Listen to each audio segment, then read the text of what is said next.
अगर आप भी लेना चाहते हैं देश दुनिया की तमाम जानकारी तो आज ही सब्सक्राइब करें हमारे चैनल को। साथ ही नीचे दिए बेल आइकन को जरूर दबाएं ताकि हर अपडेट आप तक पहुंच सके। नमस्कार, आप देख रहे हैं प्रभा साक्षी। मैं हूं आपके साथ अंकित सिंह। वक्त संसद डायरी का है। राज्यों को अन्य पिछड़ा वर्ग यानी कि ओबीसी जातियों की पहचान करने और सूची बनाने का अधिकार बहाल करने वाले संविधान 127वां संशोधन विधेयक 2021 बुधवार को चर्चा एवं पारित करने के लिए राज्यसभा में पेश कर दिया गया।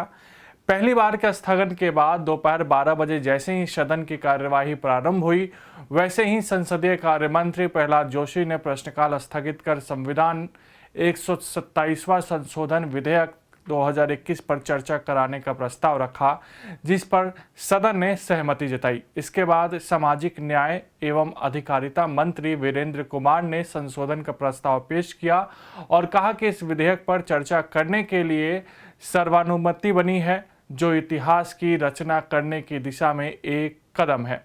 केंद्र सरकार द्वारा ओबीसी के कल्याण के लिए उठाए गए विभिन्न कदमों का उल्लेख करते हुए केंद्रीय मंत्री कुमार ने कहा कि सरकार ओबीसी के कल्याण को लेकर प्रतिबद्ध है और इस दिशा में सरकार ने कई कदम भी उठाए हैं।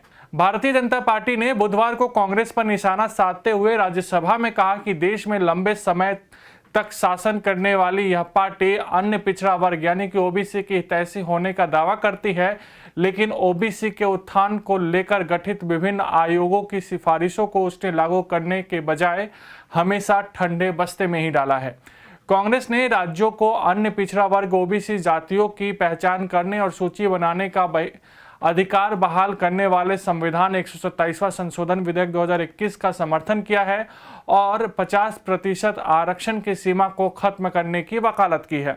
राज्यसभा में इस विधेयक पर चर्चा की शुरुआत करते हुए कांग्रेस के अभिषेक मनु सिंघवी ने केंद्र सरकार पर जातीय जनगणना से दूर भागने का आरोप लगाया और कहा कि बिहार के मुख्यमंत्री नीतीश कुमार और ओडिशा के मुख्यमंत्री नवीन पटनायक ने भी इसका समर्थन किया है। ऐसे में केंद्र सरकार इस पर चुप क्यों बैठी है?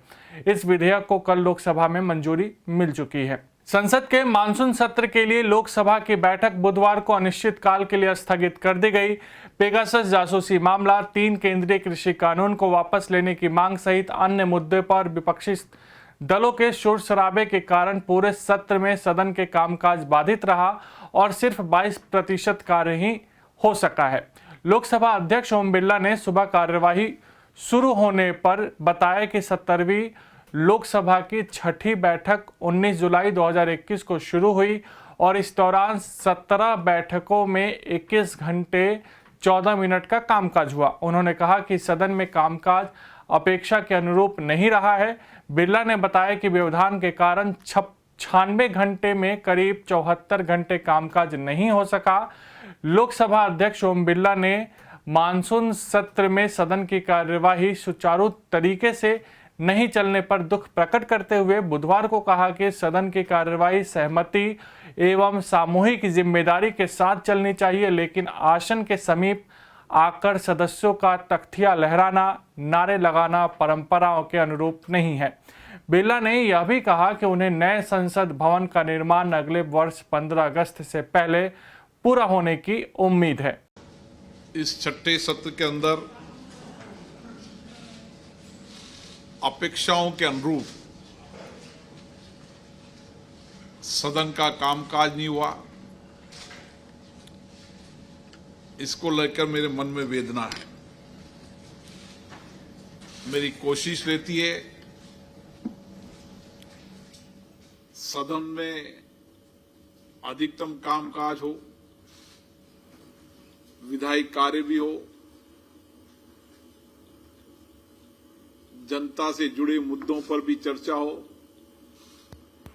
माननीय सदस्य अपने अपने क्षेत्र की अपेक्षा और आकांक्षाओं को भी सदन के माध्यम से सरकार तक पहुंचाए ताकि उनके अभावों को दूर कर सकें। लेकिन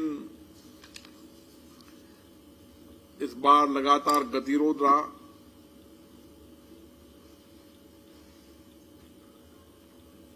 और ये गतिरोध समाप्त नहीं हो पाया। तो ये था आज का संसद डायरी कार्यक्रम। आपसे फिर मुलाकात होगी, तब तक के लिए नमस्कार।